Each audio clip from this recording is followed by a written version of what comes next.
The first thing I noticed when comparing these two was the graphics quality. The Forest was released in 2018 and uses Unity Engine.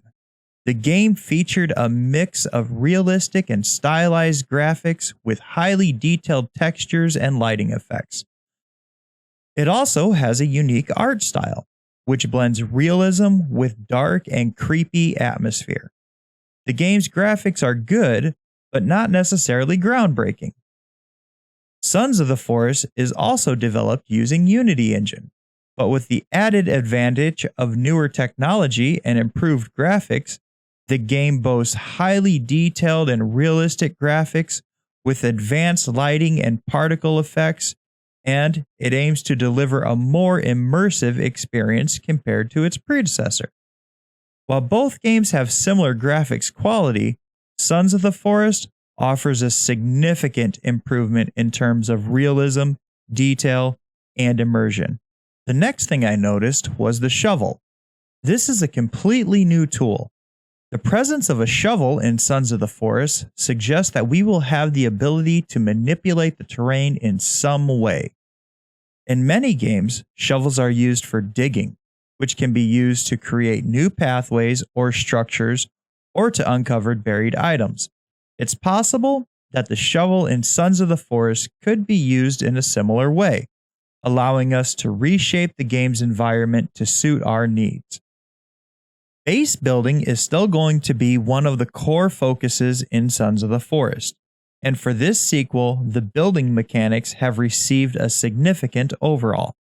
Gone is the ghosted outline of a structure ready for placement.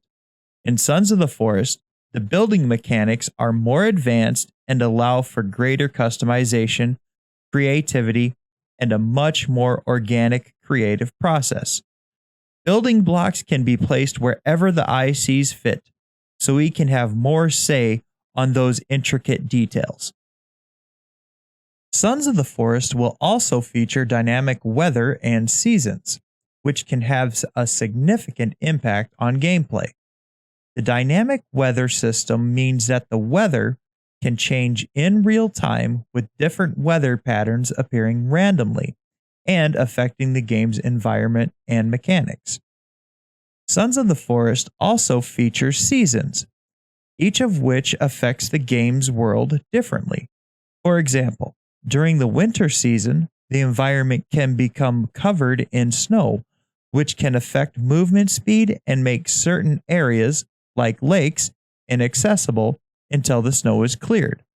Overall, the dynamic weather and season system adds an extra layer of complexity to the game, making it more challenging and immersive. Crafting has received an overhaul for Sons of the Forest too. The crafting table got a facelift and looks much better. They've added crafting animations as well, adding to the overall immersion and game experience. One of the biggest changes is the addition of the 3D printer. We can see it being used in the game's trailer, printing a cannibal mask and then wearing it to confuse the cannibals. The AI in Sons of the Forest is designed to be far more advanced and complex than in the forest.